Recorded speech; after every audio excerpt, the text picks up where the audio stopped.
morning, everyone. Literally, it's morning now. It's like 12:21 in the morning, Thursday morning, and this is episode 12 of the $9 podcast with yours truly, Drewski. Those, uh, those of you who don't know, I am the moderator of the infamous TalkNShop podcast on Patreon. Machine Gun and Gallows appointed me to be the zookeeper for what is known as the Falcon's Nest, which is the chat community. And it's akin to herding cats. It is pretty much a 24/7 job, but I have to. People have to sleep sometime. When that happens, like when cats away, the mice play, and then I gotta come in and clean shit up. So it is what it is. So we're 12 episodes deep into this thing, and there are things going on behind the scenes. There are very interesting things going on behind the scenes. I'm in the middle of doing yeah what's I would consider a big leap because I've made the decision to come January, the audio portions of these are going to be syndicated. That's a scary proposition, isn't it? Yes, it is. Everybody knows, I have a voice for it, right? And I have the temperament for it. But I'm looking at starting from like ground zero to where I am now. I'm getting to the point where I'm feel confident enough to inflict the world with this amateur shit show. I figured I'd give you guys a heads up so you can warn people. I think come January you'll be hearing. But January at the earliest, you'll probably be hearing my shit all over Spotify, Apple, the whole nine yards. Because there's a website called rss.com, which is basically within 5 minutes I can have my shit published everywhere. And then they insert ads, and insert ads automatically, so I can start making money, start getting funded off the jump. And it's like it sounds too good to be true, too good to be true, but I'm I'm taking my time trying to get this right. I want to get at least semi-professional before getting into there on starting up on January. To that end, I've been cobbling together cobbling together a custom intro music for this train wreck, and yeah,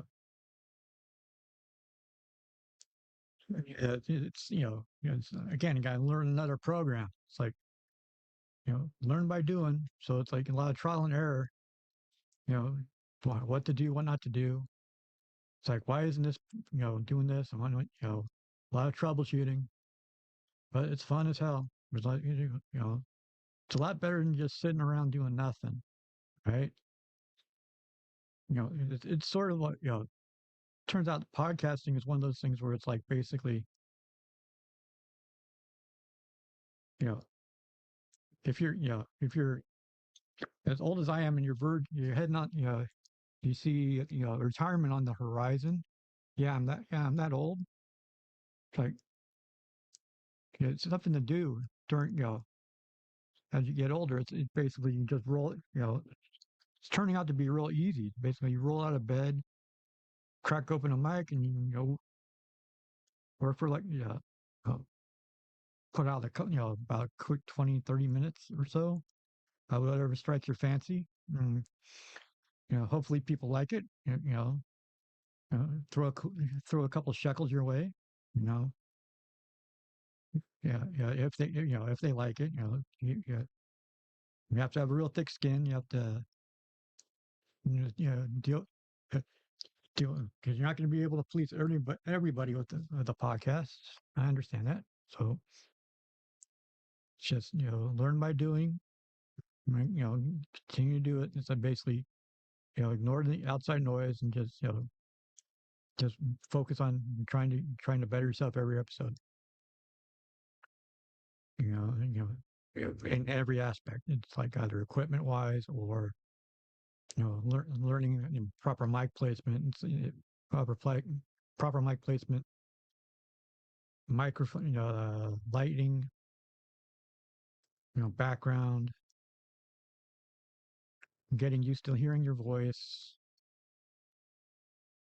Yeah, yeah, all those things. Basically, when you're learning it from the ground up, it's an interesting road to go down. Can't wait to see what all this sounds like in about 6 months from now. Guaranteed. So this past weekend, the boys had 3 title shots in 3 days. Now, law averages said if you don't come home with at least one, it's like, what the hell? Why even go out? And the boys end up becoming champions. One of these 3 promotions. First time, guarantees that they will be back to defend. That's it. It's been too long since the boys have held gold. You talk about the heralded tag teams and like the boys need to be brought up more because I think they're now like double digits in terms of tag team championships. It's good to see, and they're going out again this weekend. First time in NWA, and then the first time in AAW in Chicago on Saturday. As I tape this, new territories, you know, new chances to see the boys. They're starting to barnstorm the indies, because they're having so much fun doing what they're doing, and work, doing a talking shop in between, on the road. As long as Machine Gun packs his laptop adapter, it puts up cicada proofing around where they record. It should be an interesting system, and then you got a couple weeks. They have like a hell of a turnaround. They have to go from England. Have to go to England, back to fly from Florida to Georgia to England, back to Florida, then to Mexico, then back to Florida within a week. Jet lag is a bitch. I, don't believe me? Ask the Young Bucks. The Bizzles will tell you all about jet lag. Especially Matt. Because Matto famously cannot sleep on an airplane, which is what, for some reason, which is why whenever the Bizzles would go to Japan, a 14-hour flight, you'd be wide awake the entire time, just going nuts. But I think they're like in the 2 million mile, close to the 2 million mile mark in terms of flying. It's like it almost seems like they spent half their lives in the air. The wrestlers are built different, man. It's like, like I said, it's like their careers. It's not just the matches. It's basically the travel. Where's on careers. All all the different time zones. All the jet lag. Basically, it catches up to you. And years and mileage. It's like I understand Samoa Joe just came out recently and said that this AAW contract is going to be his last one. And he's contemplating retirement unless he gets a hell of an offer. The Joe can do whatever he wants. Who's going to tell him no, right? but he is set whatever he does, whatever he's gonna do. It's like Hollywood. He's gonna make bank as a voice actor, guaranteed. Plus the stuff he's doing, Twisted Metal, as Sweet Tooth. Why they didn't make him the voice of Sweet Tooth is a mystery to me. But that's just my opinion. That's like that's a studio thing. It's like I'm not making the decisions. If I was making the decisions, there'd be a lot of shit that not be on the air, and it'd be very me centric, and it's no. You can't please again. You hate much like in life. You cannot please everyone. You know, you know, you can try, but but there's always going to be somebody saying no, no, they don't like it. Just they have just like if people, some people are giving the AJ Cena match crap for some reason. They're saying, oh, it was a real match. It wasn't a real match. It was basically it was fan service. And people don't know their history. It's been said that hardcore WWE fans just that's their only exposure to wrestling in general. It's like they can always see it through the lens of WWE. It's like anything happened between you know before a talent came in is basically no. We don't know. We don't understand it. We don't know about it. It's like they're just WWE focused, and that's all they watch, right? And so you could say that's closed-minded, but people are creatures of habit. It's like they will gravitate to what they like, and and rather than give something else a chance, they will just watch with blinders on. And it's it's kind of it's like kind of like that way of music. It's like it's a lot of people are like have blinders on when it comes to certain things in music. It's like metalheads people who listen to metal basically by definition are basically that's all they listen to. It's basically they are focused. It's like the rationale is because there are so many subgenres of metal because it's to the point where it's like okay, there's like 50 or 60 different subgenres of metal. So it's like metal just encompasses a whole larger umbrella than what Black Sabbath originally thought of in 1970. Even though everything is branched off of Sabbath, it's it's interesting to see where things have gone since then. And as far as WWE goes, okay, where do they go after Cena and AJ? Because AJ got a whole lot of momentum coming out of that Cena match. Now they got him angling for the tag team titles against the Judgment Day, which puts him against Ferg. Uncle Allen versus Ferg, a tale as old as time. And don't think I didn't notice that Crystal Tama, happy birthday by the way, who don't think I didn't notice that Tagaloa, Hikuleo, and Crystal Tama are back rocking the GOT face paint. There's a reason. There is a reason.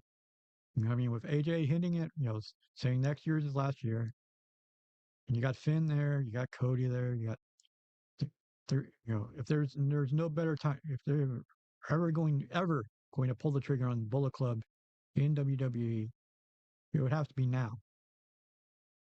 It would have to be now. They've been teasing it for like about 8 years now. So yeah, They have, it has to happen. It's like, but will it? Will it? Doubt it highly because they weren't, in WWE philosophy. It's like, okay, we didn't create the Bullet Club, so we're not, it didn't happen here. It's like, okay, we're not going to acknowledge it. We'll acknowledge it on commentary. We won't really acknowledge it in the, during matches or whatever as an actual faction. Yeah, but we'll see. It's like, anything can happen in about 6 to 8 months. I mean, look at what's happening in New Japan. It's like, so the Bull Club of War Dogs sort of seem to have an alliance now with the remnants of Los Ignorables, which means the Mohawk the Mohawk Bullet Club shirt that came out a month and a half ago might have been foreshadowing. Might have been foreshadowing. We might be seeing a new version of the Biz Cliz forming before our eyes. And congrats to Takeshita, Sin, the Cinnabon Prince, just going out there proving that he is the man. He's having a hell of a year. There's a lot of talent having healthy, great years, but Takeshita Takeshita is on a journey where it's like, it's going to, it's going to end up him and Okada. Him and Okada are going to square off sometime in the next 3 months. It might happen at Wrestle Dream.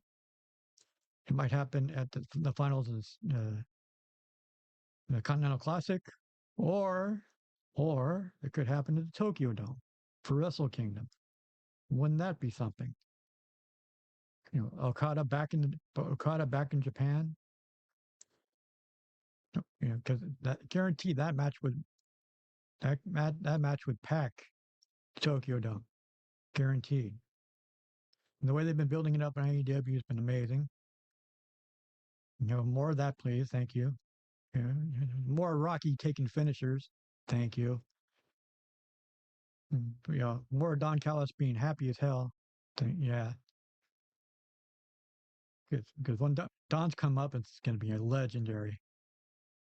Because yeah, it's going to be legendary. And then you got the whole Death Riders Derby thing. It's like the only way it's going to there's they've been hinting at some stuff about about they were talking about somebody handed Darby a pipe to take out Mox at All Out, and they're going, no, who did it, right? I got a pretty good idea who did it. People are trying to say, oh, there's an inside guy who's trying to take Death Riders apart. And I have a good idea who it is, and the big hint, he's sitting at the microphone. He's sitting behind the announce desk right now, and it'll come to light. Much like when Claudio actually takes over the Death Riders, because it's the past couple like promos they've done and the past couple matches that Claudio's been in. It's like, you know, either Claudio hasn't been around or the Death Riders haven't been around. So there's something brewing behind it's it's little subtle shit that like that I love. I love. It's like, yeah, you have to pay attention to it. And, you know, you know Don making Don putting over Josh Alexander for breaking Ibushi's leg. That's good. That's great heel work right there, right? Props to get well to code it. I mean, because I saw the replay of that match, and it's like it didn't look like he broke it falling off the top. I think he might have broken it on the apron, getting slammed on the apron. Probably fractured, probably fractured on the apron, and then it went more when he fell off the top. But then at least that's the way I looked at it because he was old after that. The apron drop he had on, he was holding that leg. Have to go back and look at it some more. But like I said, so much stuff happened over the week. And it's like I can't really cover it all in just one little thing. So I'll just leave it with this. It's like thanks for putting up with my bullshit for as I'm learning this stuff. If you want to send constructive criticism, send it to the $9 podcast at yahoo.com. If you want to support the boy, because I can only recycle so many cans, right? Because I actually got a royalty statement. I'm actually made a little bit of money selling merch this month. Which thank you, thank you, thank you, thank you. It may have been enough for like a sandwich, but hey, it's better than nothing, right? But you want to support your boy, and look at stuff like pick up stuff like this. That's ceramic. Yep, I know. Plug boy, plug. Well, go to the $9 podcast at dot printify $9 podcast shop dot printify.me with dashes in between the $9 podcast shop, right? It'll help a great deal. It's like, yeah, support the boys at the Patreon, patreon.com/talkandshop if you want to join. That's an active community. We're very supportive community. Like a little bit of ball busting here and there, but hey, it's to be expected anywhere else. It's all good fun. It's basically we only have a couple rules in the Falcons Nest. It's basically always put the brothers over, always put the hoots over. It's like don't be unbrotherly in chat, and just have fun. What more do you want?